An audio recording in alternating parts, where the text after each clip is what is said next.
করে অনেক সময় শুনি বিভিন্ন রকমের অন্যায় অত্যাচার হয়। আমি আপনাদেরকে বলে দিতে চাই,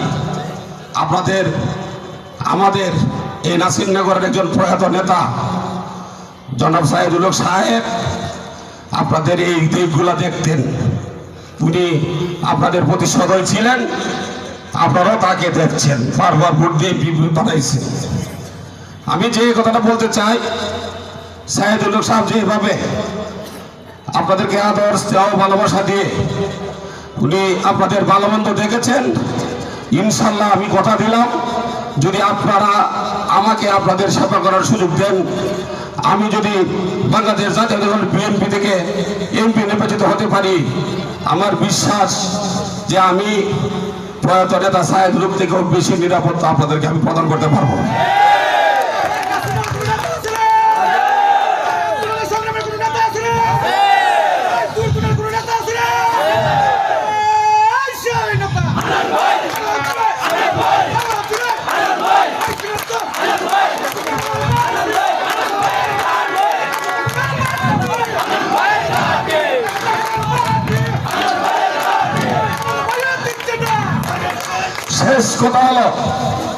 শেষ কথা হলো আমাদের ভারপ্রাপ্ত চেয়ারম্যান সারা বাংলাদেশে 237 জন লোককে নমিনেশন দিয়ে মাঠে পাঠিয়েছেন।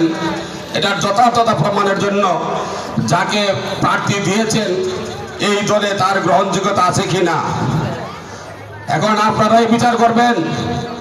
আমরা এই অ্যাডভোকেট আলী আজম, অ্যাডভোকেট আরাফাত সহ 4-5 জন লোক বসে 3 তারিখে মনোনয়ন ঘোষণা হওয়ার পর তাৎক্ষণিক আমরা এই 13টি ইউনিয়নে কর্মসূচি প্রণয়ন করেছিলাম।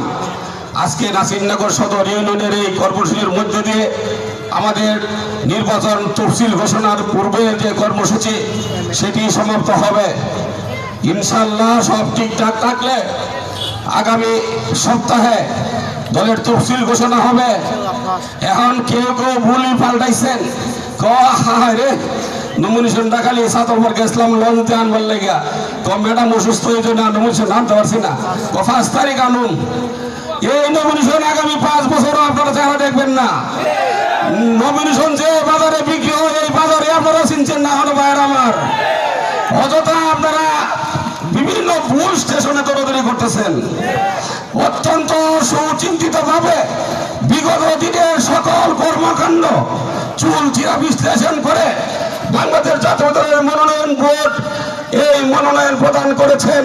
কাজেই যেহেতু বাংলাদেশে তারেক জিয়ার উপরে কোনো নেতা নাই, আর এই নমিনেশন